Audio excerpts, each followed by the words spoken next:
When you, for example, I mean, from my side, I know that I am a good coach. I really don't doubt it, and I have really good feedbacks on my clients. So I know I can do that really good. But when you have a business and you need to make like this strategy, like, okay, you need to learn all other parts like marketing, communication, digital marketing, of course, and different strategies and selling and a lot of other skills that of numbers, numbers. So all of that, I honestly invest a lot in it on it. I had, I think, well, you asked me for the best one. Welcome to Career Coaching Secrets, the podcast where we talk with successful career coaches on how they built their success and the hard lessons they learned along the way. My name is Davis Nguyen, and I'm the founder of Purple Circle, where we help career coaches scale their business to $100,000 years, $100,000 months, and even $100,000 weeks. Before Purple Circle, I've grown several 7- and 8-figure career coaching businesses myself, and have been a consultant at 2 career coaching businesses that are doing over $100 million each. Whether you're an established coach or building your practice for the first time, you'll discover the secrets to elevating your coaching business. Hey everyone, welcome to another episode of Career Coaching Secrets Podcast. I'm your host, Rexhen, and today's guest is Malena Munarriz, a career coach, facilitator, and founder of Be Coaching, where she helps leaders and professionals navigate transitions and position themselves for new opportunities. With a background in HR and training, as an ontological coach, Malena has guided more than 90 professionals through one-on-one coaching and led recruitment processes, hiring over 80 people across Europe and Latin America. Her signature approach focuses on 3 pillars: strengthening personal brand, building effective positioning strategies, and developing key soft skills like leadership, communication, and time management. It's a pleasure for me to have her on the podcast today. Welcome to the show, Malena. Hi, Rijan. Thank you very much for that little overview about myself. I'm very happy to be here. I was listening your last podcast in this week, and I feel very grateful to be here, honestly. So thank you again for the opportunity. I'm grateful to have you on. I actually want to learn as much as I can from you when it comes to Be Coaching, which is a business you've started almost 5 years ago. So when it comes to the beginning of it, what inspired you to become a coach and then start your own coaching business? Okay, so I was about to finish my HI degrees, and I noticed that people described work as something exhausting or boring, or maybe just a way to pay a bill. And I felt frustrated about it. Like I was totally not agree with that. And I thought, how can we spend 1/3 of our day in something we really don't like, which doesn't make us feel good? So that was, I think, what I believed, which pushed me to study this, because I believe that work could be totally different. A place to grow, also at the same time, a place to change, like to challenge ourselves and make us feel energized. And so, yeah, I don't know. Did you ever stop thinking about it? Like, do you generally enjoy your work? Yeah, absolutely. It's something that is like doing the podcast and like the other things that I do in my day to day are some like it's the type of work that if you didn't enjoy it, then it's probably not possible to do to do well, Totally, especially. totally, exactly. I do too. I also love it, but some people don't. So I think that was when I decided to study coaching. I wanted tools to help people to change their relationship with their work, not just to see it on a way of for paying the check, let's say. Also a space for have a better impact and grow and fulfillment, I think. Hmm. And so. When we're thinking about the people that you work with, how would you describe the ideal client profile? Is there some sort of an industry, demographic, psychographic? Do they have some common goals or other commonalities when it comes to the people that you work with typically? Well, I found some, of course, because I explored my favorite clients, the favorite process I've been doing, and I like to work with, like, I tend to find some patterns, like common patterns in between them. So I normally work with managers or directors, let's say people who has 8 to 15 years of experience, normally in a corporate experience. Honestly, the area doesn't change that much. I work with people in finances, marketing, HR a lot. So it doesn't make a difference, but with that amount of years working. So most of them normally have a team. So we work a lot with their leadership, like own leadership and the leadership with the team, of course. Hmm. And how is it like to work with you? Do they go through some sort of a program of a certain length? Is it one-to-one coaching? How would you explain working with you? Well, honestly, it let's say that it changed a bit. Today I have a clear method that I create, but of course it wasn't that clear in the beginning. I am a coach since, as you said, 2019, so around 6 years ago, and but this method I'm working right now.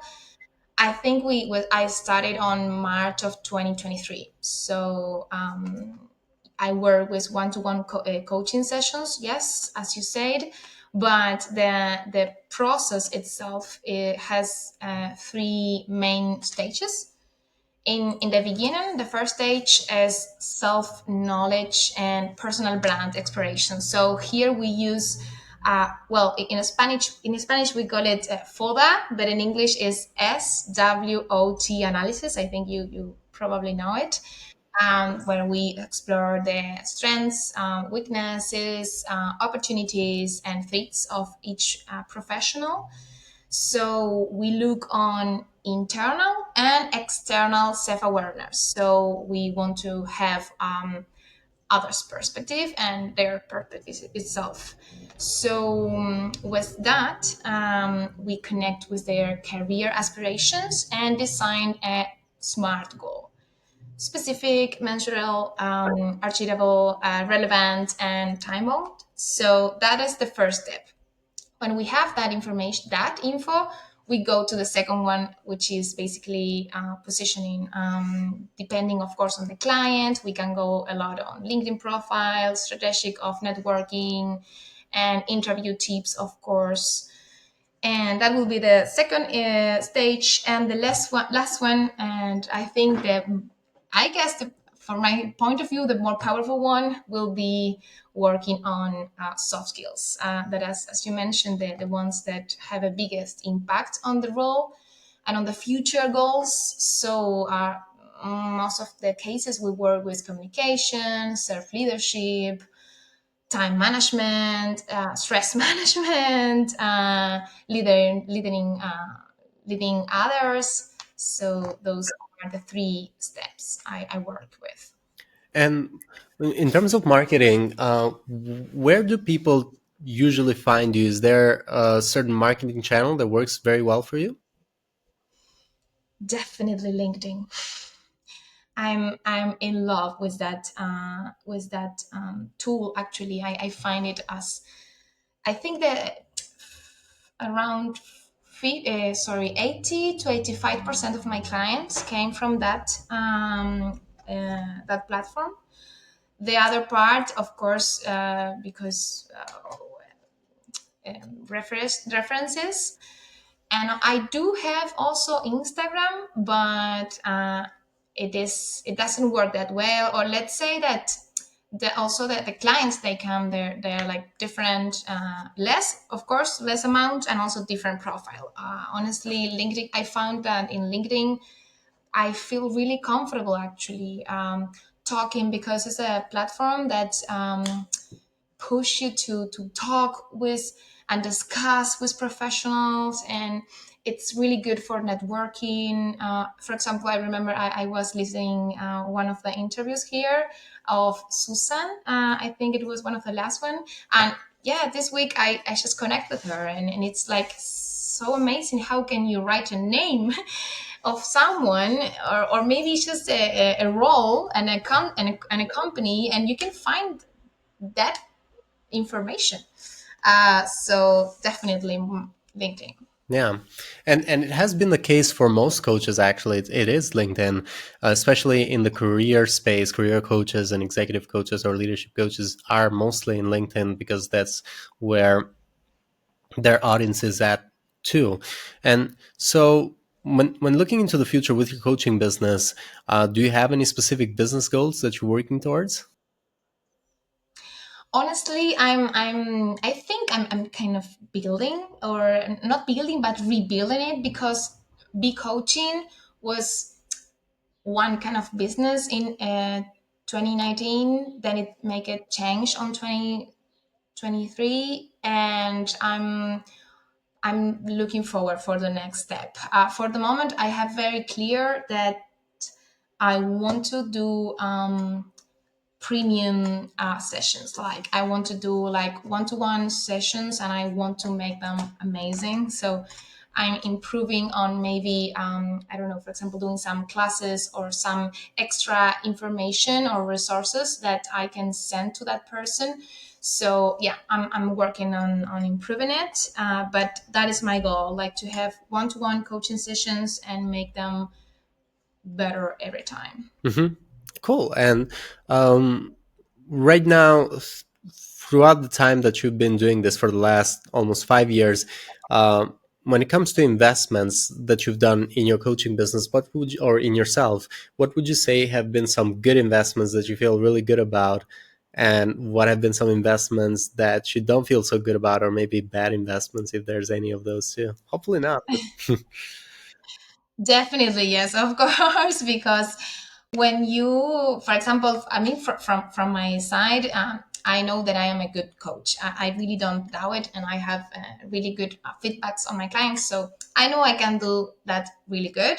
But when you have a business and you need to make like this strategy, like okay, you need to learn all other parts, like marketing, communication, digital marketing, of course, and different strategies and selling, and a lot of other skills that of numbers, numbers.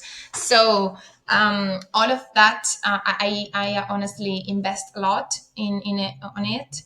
I had, I think, well, you asked me for the best one.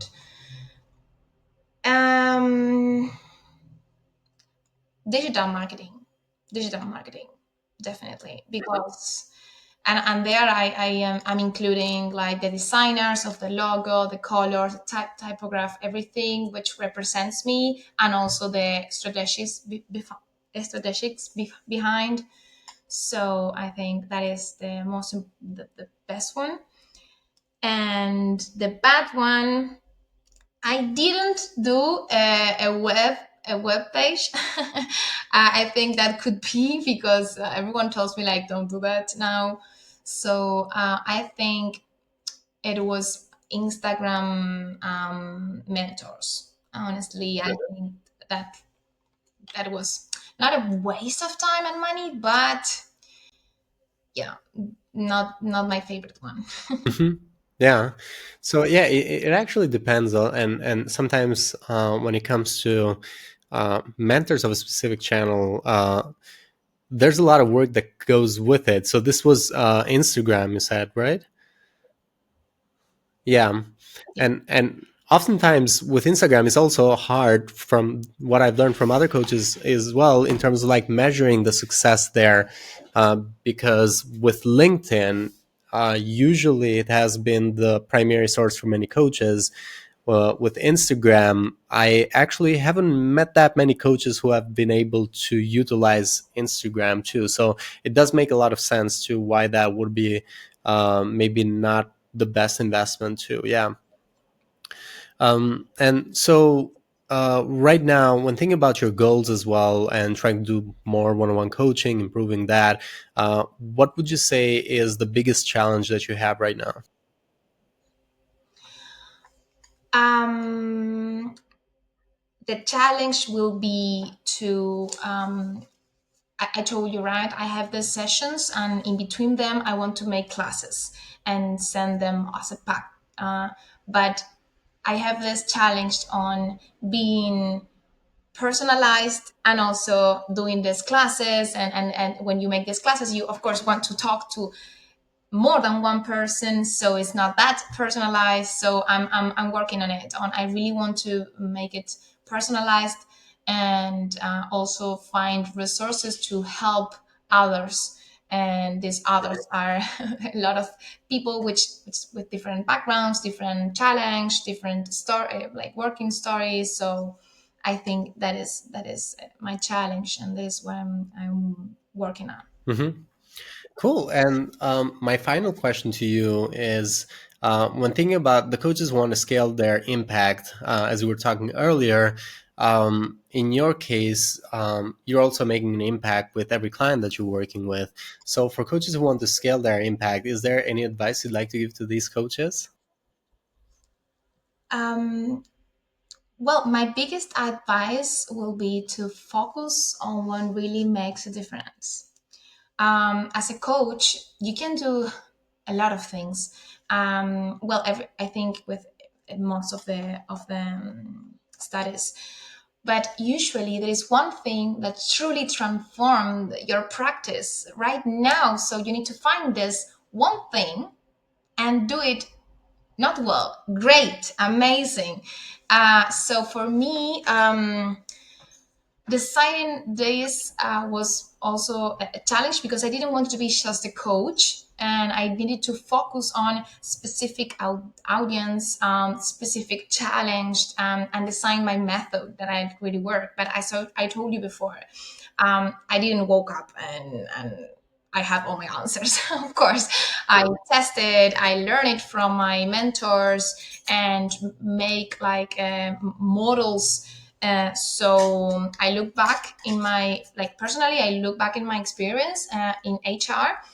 Like I work a lot of years in engagement, learning, and recruitment, and then I wrote down all my skills. I rethink about my experiences, my strengths, and then I say, okay, I will mix them. How can I help them? I can help them better if I do my best. So I mixed it, and then I find, okay, what will make a difference on these people who want to work with me, and decide and say no. Because when you choose one type of person and you make yourself very good on that, you really give like a lot, like a really better services. So yeah, that was to find my strengths, and to bring them in the table and think, okay, what will make a difference on my audience. Thank you. Thank you so much, Malena. Thank you so much for coming to our podcast today. For anyone who wants to connect with you or find you, they can go into LinkedIn and look up Malena. We'll be able to find your profile. So just for everyone who is listening, Malena Munarriz is how you pronounce it. We'll also put the LinkedIn link profile in the description so people can find it. But I really appreciate your time today. Thank you so much for coming. And so it was a pleasure for us to connect. Thank you very much, Rexhen, again for this opportunity. I feel so grateful to be here right now and being interviewed with you. And I'm, again, very, very thankful, and looking forward to hear it. That's it for this episode of Career Coaching Secrets. If you enjoyed this conversation, you can subscribe on YouTube, Spotify, Apple Podcasts, or wherever you're listening to this episode to catch future episodes. This podcast was brought to you by Purple Circle, where we help career coaches scale their business to $100,000 years, $100,000 months, or even $100,000 weeks, all without burning out and making sure that you're making the impact and having the life that you want. To To learn more about our community and how we can help you, visit joinpurplecircle.com.